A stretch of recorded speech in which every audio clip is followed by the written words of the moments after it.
Bonjour et bienvenue sur Culture Passion, l'émission du pôle culturel de la radio web de l'UTL 65. Culture Passion ou embarquement immédiat vers la galaxie Culture 65.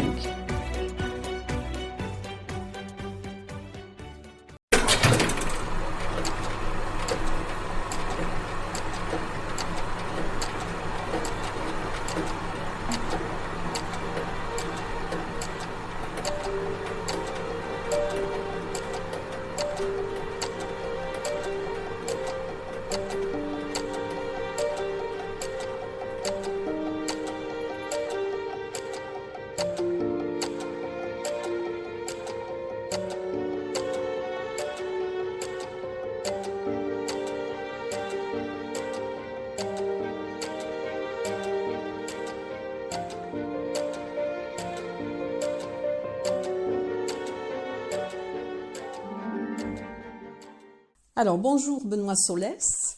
Bonjour. Merci d'avoir accepté cette interview avant votre venue à Tarbes donc pour la représentation de la machine de Turing au Théâtre des Nouveautés. Ça sera dans le 27 mai. Alors j'aimerais bien qu'on fasse un petit peu connaissance, que les auditeurs sachent un petit peu qui vous êtes, parce que vous avez quand même une vie très active et je ne vais pas dire éclectique, mais enfin vous avez plusieurs activités quand même. Alors, vous êtes aussi près de la région, puisque vous êtes né à Agen. Tout à fait, oui, je suis agenais de naissance et je le reste de cœur, même si je vis aujourd'hui à Paris. Eh bien, je suis comédien avant tout, et plus nouvellement auteur. Et ça, c'est vraiment mon activité principale. Mais c'est vrai aussi que j'ai quelques fonctions, disons, politique, mais disons, je suis conseiller régional en Île-de-France, où je m'occupe évidemment des questions culturelles liées au cinéma, au spectacle vivant et à l'éducation artistique, par exemple. Voilà, et vous vous définissez plutôt comme un acteur engagé en politique qu'un homme politique. Oui, tout à fait. Je ne suis pas un homme politique, mais j'avais envie... vous savez, notre métier parfois nous emmène à être un peu tourné vers nous-mêmes, nos histoires, nos émotions, notre travail. J'avais besoin d'avoir un engagement qui aurait pu être associatif, qui aurait pu être humanitaire, et il s'est trouvé que, voilà, par le hasard de la vie et des rencontres, ça a été plutôt politique. Mais j'avais besoin de quelque chose qui me sorte un peu de l'entre-soi des comédiens, où on vit quand même beaucoup entre nous, et ça me plaît beaucoup d'avoir cette ouverture-là. Et alors, comment arrivez-vous justement à concilier cette vie politique et cette vie de comédien et d'auteur ? Alors, par un emploi du temps bien réglé, mais je suis en ce moment en tournée, donc avec la machine de Turing, ce qui va m'emmener au Théâtre des Nouveautés, mais aussi avec ma nouvelle pièce, La Maison du Loup, que je commence à présenter. Oui. Et donc voilà, beaucoup de déplacements. J'étais chez moi d'ailleurs à Agen pour jouer La Maison du Loup. En avant-première. Oui, c'est ça. J'étais hier au Conseil régional pour la reprise après la phase des élections, et je suis là présentement à Nîmes, où je joue ce soir La Machine de Turing. Donc beaucoup de déplacements et une bonne gestion de l'emploi du temps, mais c'est merveilleux. Puis j'ai la chance avec Turing d'avoir une pièce qui rencontre le succès, qui rencontre très largement le public autour d'un thème passionnant. Donc je suis très heureux de défendre et de raconter cette histoire un peu partout. On va en parler un petit peu après, parce qu'il y a beaucoup de choses à dire justement sur comment vous avez eu envie justement d'écrire sur ça. On va en reparler. Mais j'aimerais, pour rester un petit peu encore dans le cadre de la politique, que vous me disiez si le métier de comédien est un atout ou un handicap pour faire de la politique. Probablement un atout par rapport à tout ce qui est lié à la prise de parole et à l'expression orale, qui reste importante en politique. Vous remarquerez d'ailleurs que sur la campagne des élections présidentielles, on a beaucoup parlé de la forme des candidats, de leur expression, est-ce qu'ils sont à l'aise, comment ils se présentent. Et je le comprends, parce que souvent la forme trahit le fond ou indique des choses du fond, mais le fond est important quand même, et je trouve peut-être que dans notre société très liée aux médias, aux réseaux sociaux, il y a parfois peut-être un excès de représentation et de forme par rapport au fond, parce que tout de même, il s'agit en politique de gérer ou des villes ou des collectivités locales ou de monter des projets. Alors on n'est pas, il ne faut pas être que dans la représentation. Mais en ce qui me concerne, ça aide d'être un comédien pour prendre la parole en public, évidemment. Après, moi, au Conseil régional d'Île-de-France, voilà, comme je vous le disais, je m'occupe de culture, donc c'est dans ma partie, ce qui est intéressant, c'est que j'essaie d'apporter à la région Île-de-France mon savoir-faire, mes connaissances dans mon métier, et inversement, c'est tout à fait intéressant aussi pour le comédien de s'enrichir de toutes les rencontres et de tout ce que je peux vivre, expérimenter dans cette activité-là. On voit d'ailleurs, pour terminer, que beaucoup de comédiens se sont lancés en politique, et avant le président ukrainien que l'on voit beaucoup en ce moment, et avec quel charisme, avec quel courage il y a eu le président Ronald Reagan était acteur, le sénateur Schwarzenegger l'était aussi, et je crois aussi d'ailleurs que quelque part en Amérique du Sud, je ne sais plus si c'est en Argentine, je crois que le Premier ministre est un ancien acteur. Enfin bon, voilà, il y a pas mal d'acteurs qui se sont lancés dans et alors peut-être que s'il y avait eu davantage d'acteurs culturels au moment de la pandémie, peut-être que la culture aurait été considérée comme un bien essentiel. Ça, c'est certain, vous avez bien raison de le dire. Pour tout vous dire, j'ai toujours pas compris pourquoi dans les arbitrages qui étaient faits, il y a eu ce distinguo. Le premier confinement, on l'a vécu collectivement, on était tous dans la même galère, si j'ose dire, et personne n'a trouvé à redire que les théâtres soient fermés. On ne savait pas dans quoi on était, les lieux publics étaient fermés, point barre. Sur le second confinement, quand il y a eu des choix qui ont été faits, on n'a pas compris pourquoi les salles étaient fermées alors qu'elles étaient données comme non dangereuses, étude après étude. Pourquoi les supermarchés, les trains, les RER étaient bondés, et les théâtres où on appliquait le port du masque et la distanciation physique étaient fermés. Ça, on n'a pas très bien compris, et je pense d'ailleurs que la future ancienne ministre de la Culture, tout en nous défendant, n'a pas toujours très bien compris les mesures qu'elle était obligée de nous annoncer. C'est-à-dire qu'elle n'était peut-être pas aussi liée à la culture, au monde de la culture. Hein. Roselyne Bachelot est une femme politique, mais est une grande connaisseuse, une grande amatrice de culture, d'opéra en l'occurrence. Je crois surtout qu'elle n'avait pas la marge de manœuvre, et que dans une période de pandémie comme celle qu'on a connue, c'était surtout le Conseil scientifique et le président de la République qui prenaient les décisions. Et voilà, il y a eu tout d'un coup une espèce de fantasme comme quoi les salles de spectacle ou les cinémas étaient des lieux dangereux, alors qu'il a été prouvé qu'en période de pandémie, en tout cas dans celle qui était la nôtre, en appliquant la distanciation et le port du masque, il n'y avait aucun risque. Il n'y avait pas de cluster, il y en avait moins qu'ailleurs. Même pas, je crois, aucun cluster, toujours aucun cluster à ce jour n'a été identifié venant d'une salle de spectacle. Et alors, pour en terminer donc avec le monde de la politique et de la culture, donc vous êtes toujours président de la maison Jean Cocteau en Île-de-France ? Tout à fait, oui, c'est d'ailleurs de mes activités préférées, et j'ai pu réouvrir pour la saison d'été la maison Cocteau samedi dernier, et voilà, je suis très très heureux de la présider. Oui. Et alors j'ai vu aussi que vous étiez très attaché au Marais, à la place des Vosges, et que vous n'aimez pas trop voir, disons, les marques ou les magasins de luxe s'installer, vous trouvez que c'est pas trop leur place. Disons, je ne peux pas lutter contre, mais j'aimais bien aussi mon quartier avec ses commerces de bouche, où en bas de chez moi, il y avait un magasin d'instruments de musique, il y avait un fleuriste, il y avait un boucher, et je vois tous ces commerces disparaître les uns après les autres pour être remplacés par des enseignes de prêt-à-porter. Je n'ai rien contre le prêt-à-porter, mais j'aimais bien aussi les instruments de musique et le fleuriste, quoi. Et alors j'ai vu aussi que vous étiez donc parrain de plusieurs promotions, alors sur Paris, d'écoles de théâtre et à Mhm. Agen.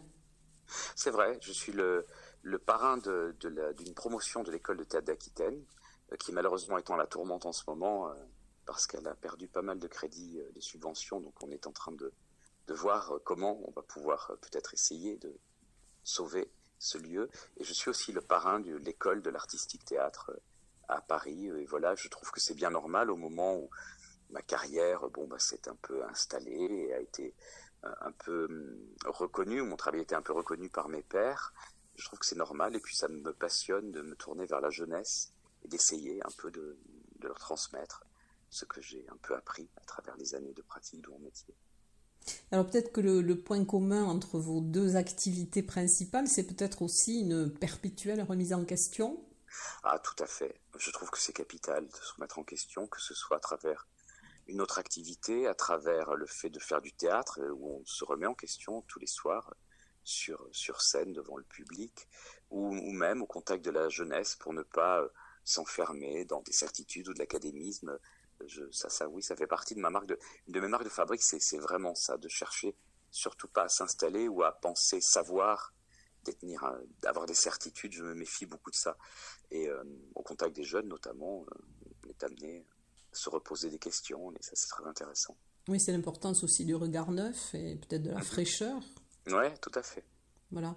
Et il faut être donc passionné pour faire du théâtre. Et alors vous avez quitté Hippocagne, donc, sur les conseils de Pierre Palmade. Racontez-moi comment ça s'est passé. J'ai rencontré Pierre, ça remonte à loin, Oui. ça remonte à presque 30 ans. J'étais donc un jeune comédien qui se demandait bien comment il allait pouvoir faire ce grand pas qui consiste à se dire et à dire à ses proches, ses parents, voilà, je vais être comédien, c'est pas la carrière la plus simple qui soit. Et à Agen, il y avait une compagnie de théâtre qui s'appelait Les Baladins en Agenais, qui était la compagnie d'un monsieur assez extraordinaire qui s'appelle Roger Louret. Et Roger était le metteur en scène déjà de Muriel Robin, de Pierre Palmade, qui venait dans ce village de 800 habitants aux confins du Lot-et-Garonne qui s'appelle Montclar, me répéter leur spectacle. Et moi, j'étais là en tant qu'Agenais, en tant que voisin, et en rencontrant des personnalités comme Muriel ou Pierre, et en échangeant avec eux, eh bien, c'est cet été-là décisif pour moi, celui de mes 18 ans, celui où j'ai pu choisir d'aller vers une carrière plus traditionnelle ou vers celle de comédien, que Muriel et Pierre m'ont aidé, disons, non pas à faire le choix, mais à comprendre que j'avais très envie, que j'avais très envie et qu'il fallait comme petit coup de pouce pour oser me lancer. Voilà. Et donc après, vous avez suivi, je crois, alors les cours du concert du. Non, c'est pas le conservatoire, Oui, c'est la classe supérieure supérieure, d'art voilà, dramatique de Paris. d'art Voilà, ouais. dramatique de Paris. Et alors Mhm. après, vous avez une carrière parce que vous avez quand même tourné des films, des séries télévisées, et Oui, puis beaucoup au début, et très peu de cinéma, beaucoup de télé au début, mais toujours le théâtre. Le théâtre a vraiment toujours été ma passion, mon envie. Ouais. et votre premier rôle, c'était dans La Folle de Chaillot en 94. Enfin, le premier grand Oui, rôle. ouais, alors c'était un petit rôle en Oui. l'occurrence, mais c'était mon premier, oui, quasiment mon premier spectacle de tout jeune comédien, mon premier spectacle professionnel, disons. Alors c'était un peu ça, ou peut-être les spectacles de Roger Louret, mais enfin voilà, c'était les premières années, j'avais 19-20 ans. Ouais.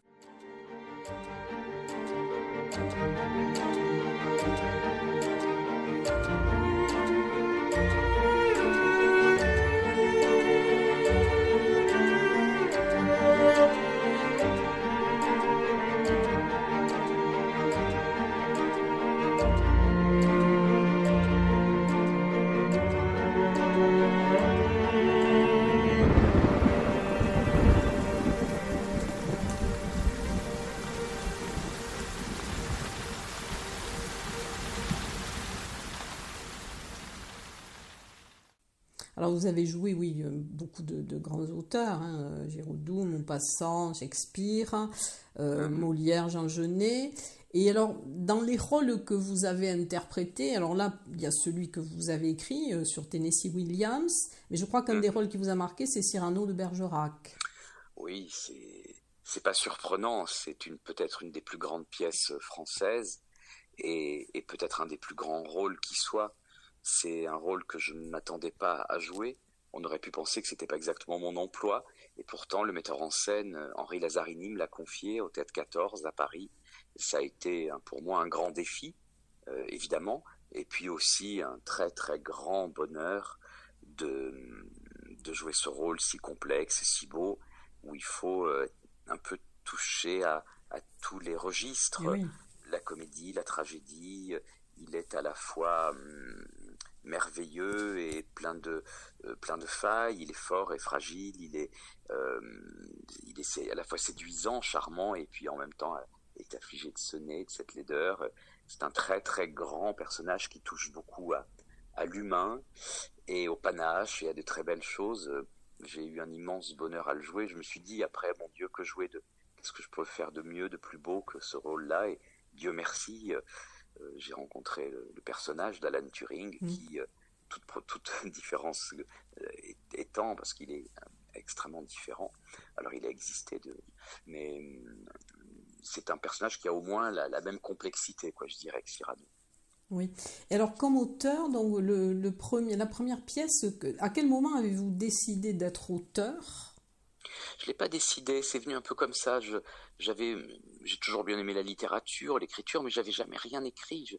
Et puis un jour, j'ai écrit une première pièce un peu biographique sur ma jeunesse, ma famille, ce qu'on fait souvent, un peu comme on écrit un journal intime. Oui. Et je l'ai fait lire et les gens m'ont dit: ah, mais c'est bien écrit quand même, t'as le sens de ça. Mais oui, parce que forcément, j'aimais écrire, mais surtout c'est le comédien, quoi, qui guidait le jeune auteur, parce que j'avais déjà beaucoup joué, donc je savais peut-être ce que pouvait être un joli rôle, une belle scène, et c'est en mettant presque le comédien à la table d'écriture que l'auteur est venu.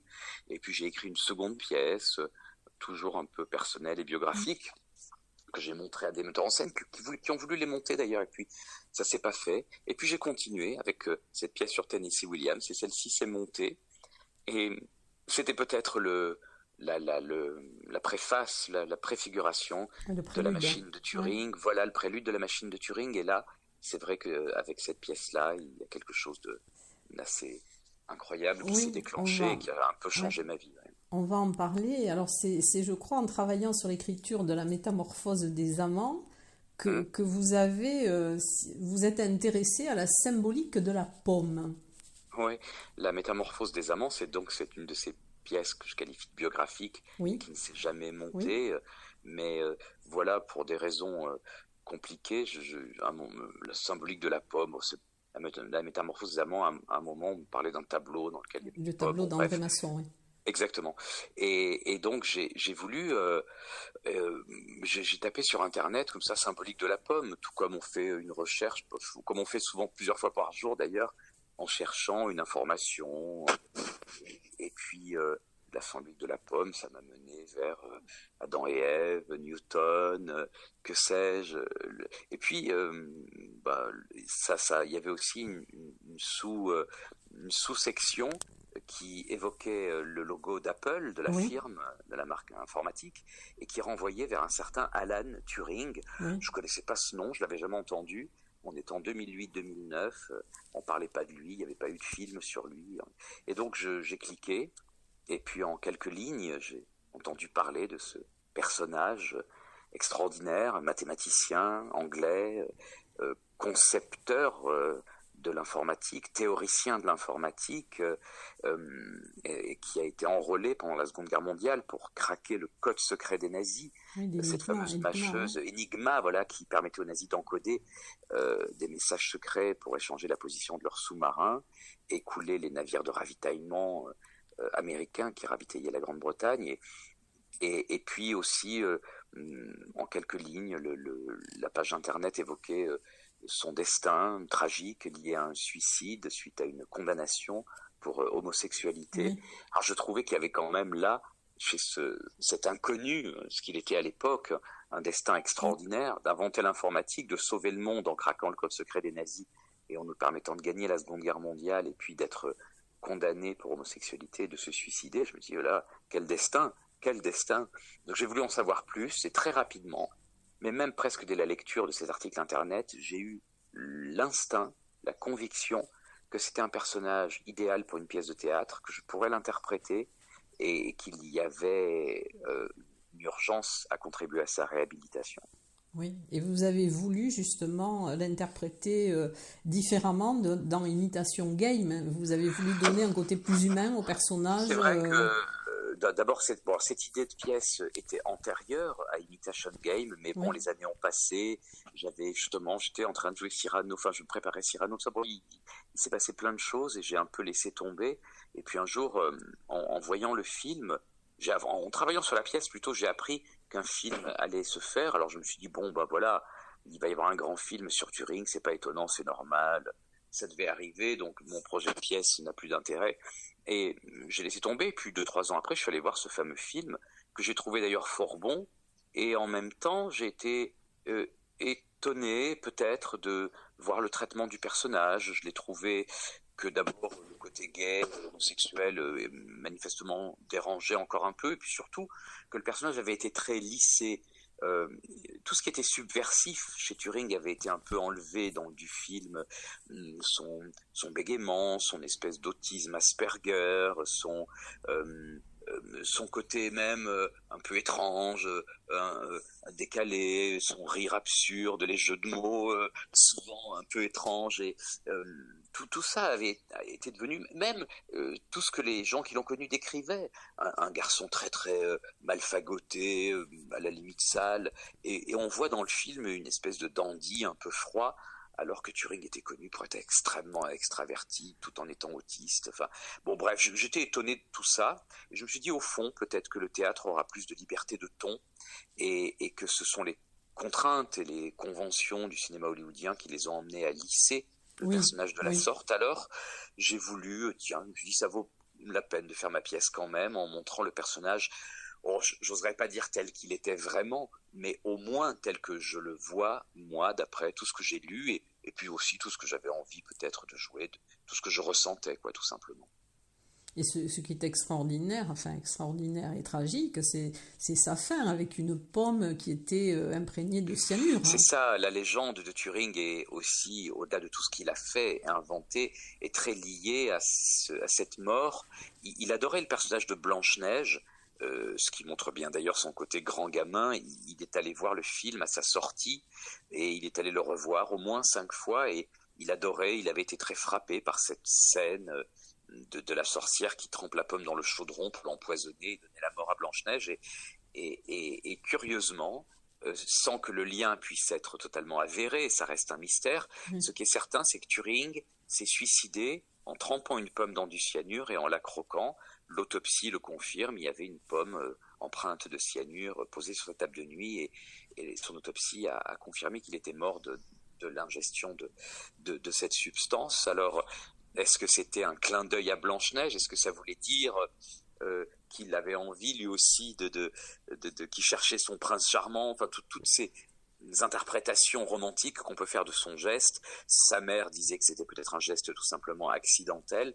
Quoi qu'il en soit, ça a pas mal alimenté sa légende, et puis jusqu'à ce fameux logo Apple que oui. certains disent La être un pomme hommage croquée, à oui, la pomme croquée. la pomme croquée, voilà. Mm. Alors, pourquoi une pomme croquée? Alors, certains disent, chez Apple, et notamment Steve Jobs, a dit, mais c'est Newton, mais pourquoi croquer? Alors, ça fait quand même beaucoup penser à Turing, et d'autant plus qu'à une certaine époque, le logo d'Apple était cette pomme arc-en-ciel, comme Oui, le drapeau de la communauté oui, gay. oui. Alors, à la mort de Steve Jobs, pas mal de gens chez Apple ont dit, voilà, on ne pouvait pas le dire à l'époque, parce que ça aurait été un préjudice commercial trop grand de relier une firme qui vend des ordinateurs dans le monde entier, y compris au Moyen-Orient, pays où l'homosexualité est encore punie de mort. Oui. Ça aurait été trop dangereux de le relier à une nouvelle icône gay. Mais aujourd'hui, les langues se délient, et même si ça reste un grand débat, certains disent que le logo d'Apple est évidemment un hommage à Alan Turing. Oui, qui est quand même le père de l'intelligence artificielle. Hein. C'est vraiment, enfin, il a été un précurseur dans ce domaine. Et alors Totalement. vous Oui, dites que ce qui totalement. l'a inspiré, donc, c'était les merveilles de la nature, c'est-à-dire avec les questions un peu existentielles que tout le monde se pose. Oui, on a offert à Turing un petit livre, un livre pour enfants, hein, vraiment, que j'ai d'ailleurs dans le spectacle avec lequel je joue. C'est un petit bouquin de vulgarisation scientifique qu'on peut donner à un enfant vers, je sais pas, oui, 7 ans, 10 ans, et lui, il l'a eu très tôt d'ailleurs. Il a appris à lire tout seul, il était évidemment extraordinairement intelligent, et ce livre l'a vraiment, c'est ce qu'il disait d'ailleurs, en tout cas, ouvert à son esprit et surtout sa curiosité. Une des grandes qualités de Turing, au-delà de son intelligence, sa curiosité. Il voulait comprendre comment la nature était programmée, pourquoi les cellules se divisent, sous l'ordre de quel programme, de quelle logique, et il était passionné de reconnaître comme ça dans la nature, par exemple, des suites mathématiques comme celle de Fibonacci, où Oui. chaque nombre est la somme du nombre précédent, et il Oui. disait si une suite mathématique peut configurer finalement l'ordonnancement d'une fleur, la forme d'un escargot.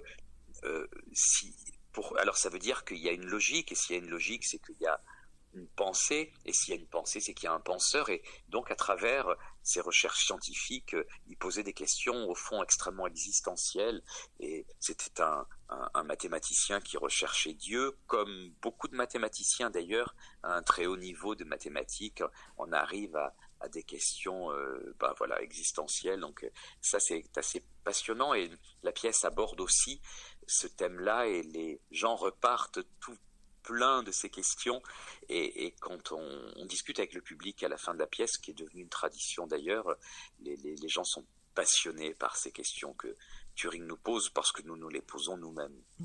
Et alors cette pièce quand même a eu 4 Molières, hein.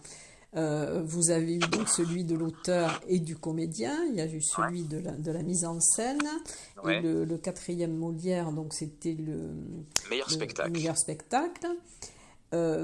Alors, quand vous allez jouer à table, qui va être votre... est-ce que c'est... Parce que je vois que c'est par alternance, il y a 3 Oui. comédiens. Alors ce sera à Tarbes, ce sera Jules Doucet, voilà, qui n'a pas été le créateur du rôle, qui était Amaury de Crayancourt, mais Jules est maintenant avec moi sur cette tournée, et c'est lui qui jouera à Tarbes, voilà. Voilà. Alors la musique aussi, puisque bon, on m'a fait parvenir un extrait, hein, de la musique que je Mhm. trouve très... Enfin, c'est le prologue, donc que je trouve Ah, très, très parlante. ouais, Et, et donc, enfin, il y aura donc cette représentation qui est le 27 mai à c'est ça. 20h30, donc c'est au Ouais. Théâtre des Nouveautés. Oui, c'est Et je ça. serai très heureuse de la voir, puisque Ah, j'y formidable. suis. Enfin, normalement, j'ai des places, donc je vais la voir. Et alors, Mhm. c'est vrai que ce qui est intéressant, c'est que quand même aussi, vous avez un décor qui est particulier aussi, qui est très avec beaucoup de visuels, hein, en fond. Oui, il y a une création vidéo, il y a une espèce de bibliothèque sur laquelle on projette des vidéos qui sont des images créées ou que je suis allé tourner en Angleterre, et c'est comme une projection mentale de Turing. La pièce, c'est vraiment une espèce d'équation émotionnelle de Turing. Elle vise à nous faire appréhender tout ce qu'il a fait, tout ce qui historiquement est avéré, ou toutes ses recherches scientifiques, mais elle vise surtout à nous faire rencontrer l'homme, et à le faire connaître à travers sa sensibilité, ses questions, et je pense aussi à nous le faire aimer. Euh, donc voilà, c'est un spectacle qui a été créé au Festival d'Avignon, comme on l'a dit au début, Oui, en off, oui. qui reste un petit spectacle, ce n'est pas un très grand spectacle avec des décors gigantesques et tout ça, mais il y a un mélange entre la musique, la vidéo, et le jeu, le texte, qui fonctionne, et qui en fait un spectacle très rythmé, très à la fois on rit, on pleure, on s'amuse, on est intéressé. C'est un spectacle qui touche un peu tous les publics. La pièce est étudiée maintenant dans les écoles, les collèges et les lycées. J'ai des publics de tous les âges, de tous les milieux, et chacun trouve, que ce soit à travers l'histoire, les sciences ou les droits humains, disons, une petite porte qui lui permet d'entrer dans cette pièce, et de s'y intéresser. Et alors vous dites, je vais peut-être pas vous retenir plus longtemps, mais vous dites que le plus terrible, c'est le rôle d'après. Oui. Alors oui, parce que c'est vrai que c'est comme après Cyrano, je me disais mon Dieu, qu'est-ce que je vais jouer après? Et après Turing, je me suis dit oh là là, mais qu'est-ce que ce rôle m'a tout apporté? Eh bien, j'ai écrit une autre pièce qui s'appelle La Maison du Loup, euh, que je commence déjà à jouer en tournée bientôt à Paris l'année prochaine, autour du personnage de Jack London, que je Oui. ne joue pas. Cette fois, je joue un autre rôle dans la pièce, mais il y a toujours d'autres sujets, il y a toujours d'autres combats, et je suis d'ailleurs déjà en train d'écrire une nouvelle pièce Oui. plutôt pour les années 24-25, avec encore un autre sujet et d'autres histoires. Et Dieu merci, il y a toujours des histoires passionnantes à raconter, des rôles magnifiques à écrire et à jouer. Donc tant que j'aurai la foi, la force et la santé, j'aurai le bonheur d'écrire des histoires et de les jouer pour essayer de divertir le public et de le faire réfléchir aussi. En tout cas, c'est très bien. Et je vous dis, eh bien, à Tarbes, donc le 27 Oui, mai, je vous souhaite une bonne représentation, une bonne merci. continuité dans toutes vos activités. Merci beaucoup.